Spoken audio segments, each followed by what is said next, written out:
wa polisi Douglas Kanja ametoa hakikisho kuwa wanajitahidi kuhakikisha waliohusika katika kumshambulia seneta wa Vihiga Geoffrey Ososi wamechukuliwa hatua za kisheria, akibaini kuwa kufikia sasa tayari wamewatambua wanayoendeleza na kuyafadhili makundi ya wahuni nchini.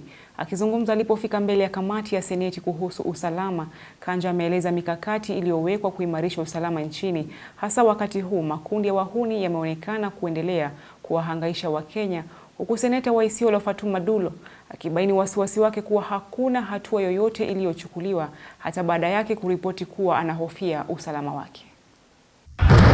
Makundi ya wahuni yanapoendelea kuhangaisha wananchi. Thank you very much, Chair. Inspekta Jenerali wa polisi Douglas Kanja ametoa hakikisho kuwa idara ya polisi inaendeleza uchunguzi kuhusu kushambuliwa kwa seneta wa Vihiga Geoffrey Ososi, akiongeza kuwa watahakikisha wahusika wamechukuliwa hatua za kisheria. What happened to Senator Ososi is not right. Very, very unfortunate. And I want to assure him and the people he represents and the people of Kenya that at the end of the day, everyone who committed an offense there will have his time to stand before a court. The issues of guns and guns. Honorable Chair and honorable members, this issue of guns and guns is going to stop. Haya yanajia huku seneta Ososi akilaumu wizara ya usalama anayosema haichukulii swala hili na uzito unaofaa, huku akipinga taarifa zilizotolewa na wizara hiyo kuwa washukiwa walitorokea nchi jirani, akibaini kuwa wangali humu nchini, baadhi yao wakiwa jijini Kisumu huku wengine wakiendeleza shughuli jijini Nakuru. The other day he claimed that these assailants had run out of the country.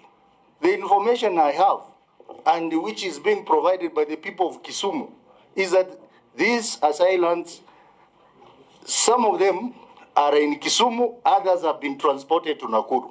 Some of the people who attacked me are also working for Senator Ojenda and at the same time working for Raymond Omolo.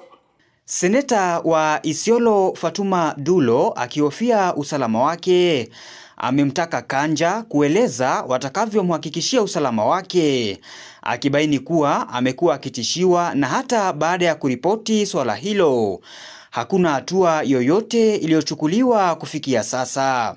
I'm being intimidated, victimized, harassed. I have no right actually to move around even in Isiolo County. Even Isiolo, the Honorable Senator of Isiolo, can go and visit each and every corner of that county without any fear, without even looking over her shoulder, because she feels that she is unsafe. I want to assure her that everything is okay and we are in control. Aidha, Kanja amewahakikishia viongozi wa Linda Mwananchi usalama wao, huku wanapotarajiwa kufanya mkutano wa kisiasa jijini Kisumu, akibaini kuwa tayari umefanya uchunguzi na kuwatambua wanaofadhili na kuyaendeleza makundi ya wahuni. We have clearly investigated.